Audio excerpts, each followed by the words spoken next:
끝으로 사적연금, 퇴직연금을 주제로 황세훈 박사님의 발제, 류경식 전무님의 토론 듣도록 하겠습니다. 수익률 제자리 퇴직연금 정책 펌프가 필요하다입니다. 네, 안녕하세요. 마지막 발제 맡은 자본시장 연구원의 황세훈입니다.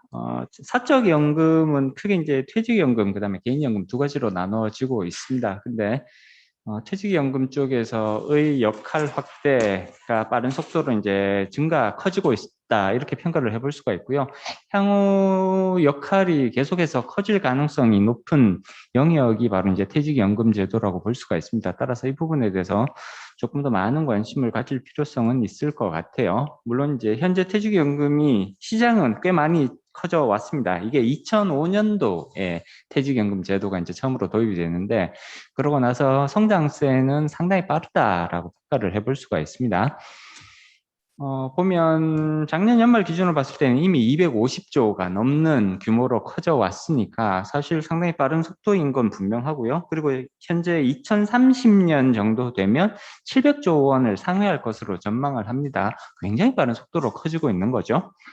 근데 이제 시장의 성장에 비해서는, 그러니까 적립금 규모의 성장에 비해서는 아직 그 역할이 뚜렷하게 조금, 그러니까 우리가 기대하고 있는 역할을 충실하게 수행해내고 있느냐를 평가를 해보면 그러지는 못하고 있다라는 거예요. 그래서 퇴직연금이 가지고 있는 몇 가지 조금 문제점들을 살펴볼 필요성이 있을 것 같습니다. 이제 제일 먼저 지적해 볼 수 있는 부분이 사각지대가 굉장히 넓다는 거예요. 많은 분들이 이미 이제 기존 그 퇴직연금 이미 다 적용되고 있는 거 아니냐? 라고, 그러니까 기존의 퇴직금 제도에서 퇴직연금 제도로 완전히 넘어가 있는 거 아니냐라고 생각하시는 분들이 대단히 많으실 것 같은데, 실제로는 그렇지 않다는 거예요. 지금 가입률을 이제 살펴보면 가장 최근 통계가 2019년 통계라서, 물론 지금은 이거보다는 더 높아져 있을 것 같기는 합니다만, 가입률들을 살펴보면 지금 조금 이제 대기업 쪽은 가입률이 상대적으로 높죠. 60%가 넘어가고 지금 이제 70%를 향해서 이제 올라오고 있는 상황이다, 이렇게 말씀드릴 수가 있겠지만, 30인 미만의 중소 영세 기업들을 대상으로 살펴보면 33%, 그러니까 40%도 채 안 된다라고 지금 통계들이 나오고 있단 말이에요. 특히나 이런 부분들은 조금 우려스러운 게, 퇴직연금에 의한 그런 보호 필요성이 어디서 더 클 거냐. 대기업에 종사하시는, 대기업에 이제 직원으로 일하시는 분들은 상대적으로 고연봉을 받으시는 분들이죠. 반대로 이제 30인 미만의 이런 이제 중소 영세 사업자 같은 경우에는 임금 수준도 상대적으로 떨어지는데 퇴직연금에 의한 보호도 상대적으로 덜 받고 있다라는 이런 문제점들을 가지고 있습니다. 따라서 이런 사각지대가 아직까지 굉장히 크다라는 점들은 우리가 반드시 조금 더 신경 쓰면서 넘어가야 되는 부분이라고 볼 수가 있는 거고요. 그 다음번에 이제 주로 미디어에서 많이 조명을 하는 부분이 이제 운용 수익률 측면이라고 볼 수가 있습니다. 국민연금은 공적연금이니까 연금의 운용을 국가가 책임지고 연금에 이제 운용을 하는 거잖아요. 그러다 보니까 이제 여러 가지 전문가들에 의한 운영이 기본을 이룹니다. 그래서 원칙적으로 투자와 관련된, 운용과 관련된 그런 투자 원칙들이 사전적으로 마련이 되고요. 그 다음에 여기에 관련된 리스크과 관리 장치들, 통제 장치들이 거기에 들어가죠. 또 워낙 규모가 크다 보니까 장기간의 운용, 그 다음에 굉장히 다양한 방식의 운용들을 시도해 볼 수 있는 여지들이 많아지는 거잖아요. 근데 이 퇴직연금이라는 거는 개인들에게 내지는 그 기업들에게 그 운용의 책임을 부담을 시키는 거거든요. 사적연금이잖아요. 그래서 그러다 보니까 사적연금이기 때문에 쉽게 말해서 알아서 다 운용에 관련된 책임들을 너네가 다 져라, 이런 방식으로 가져갈 수밖에 없을 텐데, 그렇게 되면 이제 알아서 잘 하겠지 쪽으로 가면 이게 이제 가장 좋은 결과로 이어질 수 있습니다만, 많은 분들이 알아서 운용을 하라 그러면 이게 실질적으로 알아서 잘 운용이 될 거냐, 그 퇴직연금에 가입하고 계시는 분들이 실제로 운용과 관련된 전문성을 가지고 계시는 분들은 사실상 별로 없다고 볼 수가 있습니다. 다들 어떻게 조금 수익률을 잘 내고는 싶은데 어떤 식으로 운용해야 될지를 잘 모르겠다, 이렇게 이제 갈 수밖에 없는 거잖아요. DB형 같은 경우에는 이러한 책임이 이제 근로자로 가는 게 아니라 기업에게 가겠죠.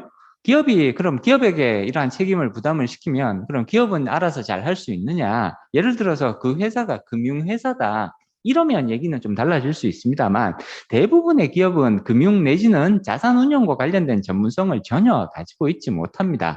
그렇기 때문에 기업에 대해서 기업이 책임지고 잘 굴려서 근로자들한테 많은 퇴직연금을 지급할 수 있도록 만들어 주십시오. 이렇게 가져가면 대부분의 기업들은 너무 어려운데요. 이거 잘 모르겠는데요. 이런 반응이 나올 수밖에 없다는 거죠.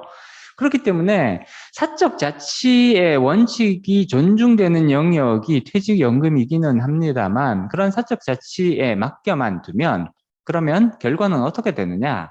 결과는 뻔한 거죠. 일단 사고가 나면 안 됩니다. 그래서 원리금 보장형 중심으로 운영이 될 수밖에 없고요. 본인한테 결정권을 맡겨도 내가 운용의 전문성을 충분히 확보하고 있지 못하기 때문에 계속해서 원리금 중심형으로 가져갈 수밖에 없다는 겁니다. 그래서 여기 그래프에서 보시는 바와 같이 이게 DC형이든 DB형이든 크게 상관이 없다는 거예요. 일단 자신이 없고 운영에 대한 전문성이 없기 때문에 기본적으로 원리금 보장형 중심으로 운영을 할 수밖에 없다라는 거예요. 손실이 나는 건 두려울 수밖에 없는 거기 때문에 따라서 이 부분에 있어서는 분명히 새로운 접근이 필요하다라는 말씀을 드릴 수가 있고요. 마지막으로 문제점으로 지적해 볼 수 있는 부분이 결국 이제 퇴직연금 제도가 이름은 퇴직연금인데 이거 퇴직연금 맞느냐? 라고 물어보면 이거는 여전히 퇴직금의 성격이 대단히 강합니다. 나이가 들어서 예를 들어 60세 넘어서 연금의 형태로 지급받으시는 비중을 보면 금액 비중으로 보면 20% 정도밖에 안 되거든요. 지금 여전히 대부분의 분들이 일시금의 형태로 퇴직연금을 수령해 버린다는 거죠. 이거는 퇴직연금이 이름은 퇴직연금인데 예전에 우리가 운영을 하던 물론 지금도 여전히 이 제도는 존속되고 있습니다만 이 퇴직금의 성격을 여전히 대단히 강하게 가지고 있다라고 해석할 수밖에 없는 것이고요. 따라서 퇴직연금이 실제로 이름이 가지고 있는 그런 연금이라는 의미를 제대로 가질 수 있게 일시금으로의 수령보다는 연금으로 수령하는 그런 쪽으로 확대시켜 나갈 필요성이 있다. 이렇게 이제 말씀드릴 수 있을 것 같습니다. 그래서 이러한 문제 인식을 바탕으로 해서 이제 사각지대 해소하는 것부터 시작을 해야겠죠.